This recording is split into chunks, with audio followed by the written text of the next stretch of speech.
Thank you, sir. I appreciate that. Good afternoon, Americans, and hello, my friend. It is a delight to be here with you.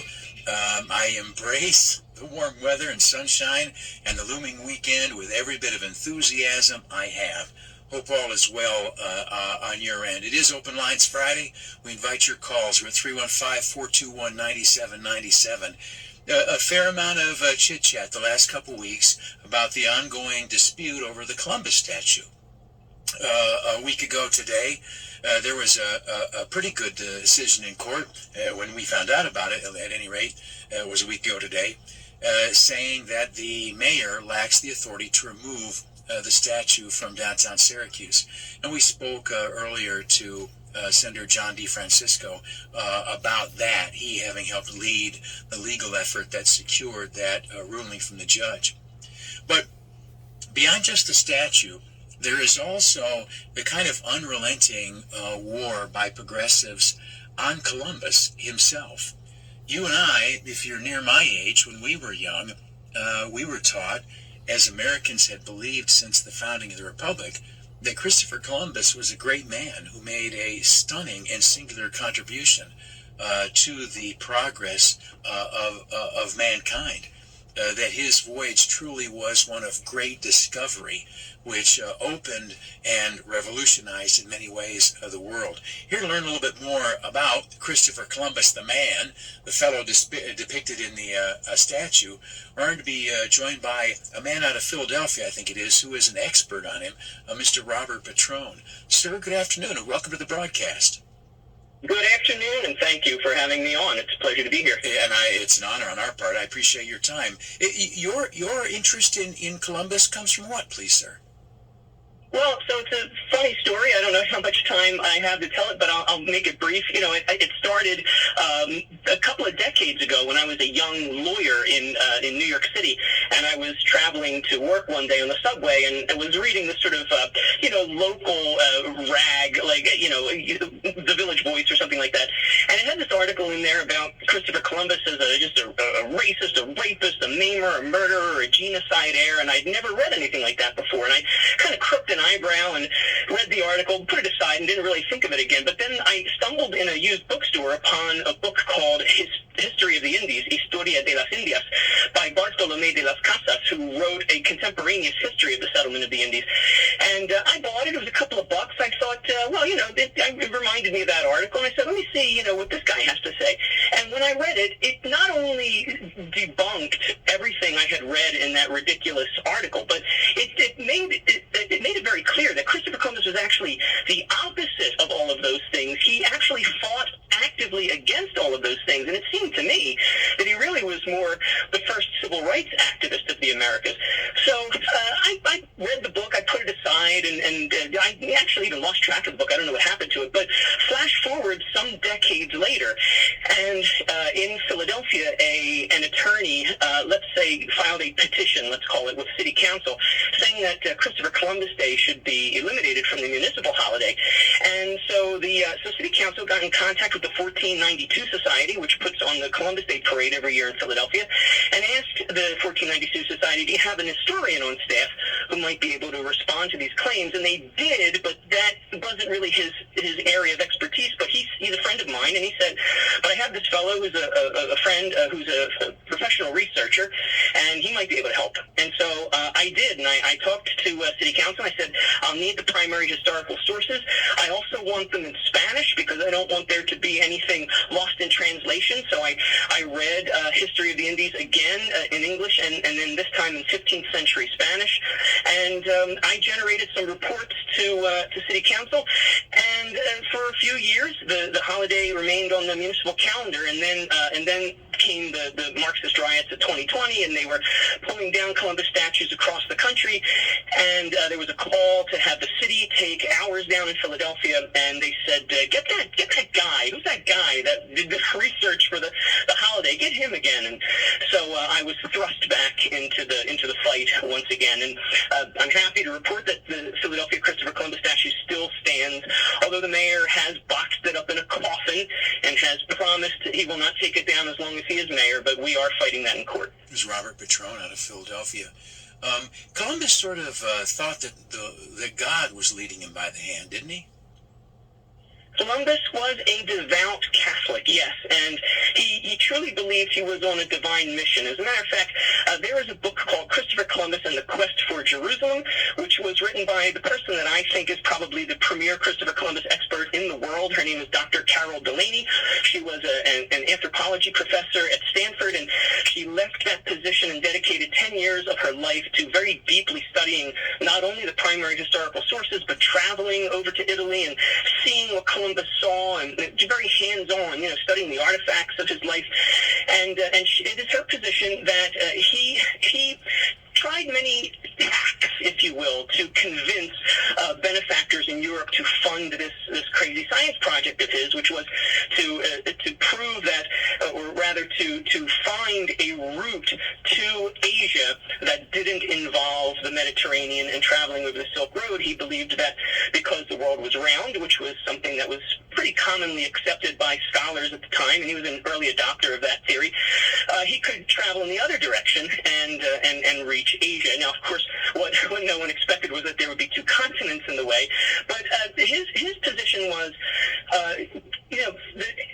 a lot of the courts of Europe kind of rejected the idea because they thought it was a cockamamie plan. And when he finally got to Spain, he had been pitching this idea for some time, and he had learned how to make alternate arguments. And so he knew that Spain was involved very heavily in the Reconquista, the liberation of Europe from the jihadists that had enslaved Europeans and in particular the Spaniards for 700 years. And so he said, as an alternate argument to the Queen and King of Spain, if we could make an alliance with the Great Khan of China, we could create a two-front pincer attack against the jihadists and not only drive them out of Europe, but re-liberate Jerusalem. And that was very persuasive to the crown. So he did believe that was part of his duty. He also believed in bringing in the salvation, let's say, of the souls of the people that he met in the Americas. So yes, he believed that he was going to be not only a very important person, a very important figure in secular history, but he truly believed he was going to be a very important person in biblical history. And so he tried very hard to do everything right. Robert Petrone is the Christopher Columbus expert, and with all the brouhaha over the statue downtown, revisiting who Columbus truly is, and not just who some of the folks shouting into bullhorns say he is, might be useful to us. The folks who don't like him say, well, he led to genocide, and he brought slavery to the people he visited. What about those things, sir? Right. Well, so, you called these people progressives earlier, and this just goes to show you how these people control the language. They're anything but progressive. They're really regressive. These are people that are in favor of reverting to a sort of a tribalism. And so they engage in what I call opposite speak. Orwell called it double speak in his book, but I call it opposite speak. And they do this all the time. They not only lie, but they tell the even more pernicious type of lie, the exact opposite of what is true. And so the things that they're saying through that bullhorn, that he led genocide against the tribal peoples of the Americas, is not only patently false, it's exactly the opposite of what he did. And this is borne out by the primary historical sources, including Historia de las Indias by Bartolomé de las Casas, who saw it firsthand. The Spanish hidalgos, these are low-landed nobles of Spain, they did want to enslave the Taínos, and they engaged in a lot of terrible behavior. But when Columbus was governor of them, he would not permit it. He believed that the Taínos and all of the tribal peoples of the Americas were children of God and should be treated with the same dignity and respect. And he actually physically sometimes interposed himself bodily between the swords of the hidalgos and their Taino victims. He used his authority to make sure that they were not enslaving the Tainos, and when the hidalgos did enslave the Tainos behind Columbus's back, Columbus organized and conducted underground railroads by which he shuttled Tainos out of captivity, sometimes from the Carib marauders, who were a cannibalistic tribe that was engaged in a campaign of genocide in the West Indies at the time the Europeans arrived, and by the way, Columbus put an end to that, and not through force, but rather through diplomacy. And then sometimes he was running his underground railroad to free the Tainos from captivity from the Hidalgos who enslaved them against Columbus's will.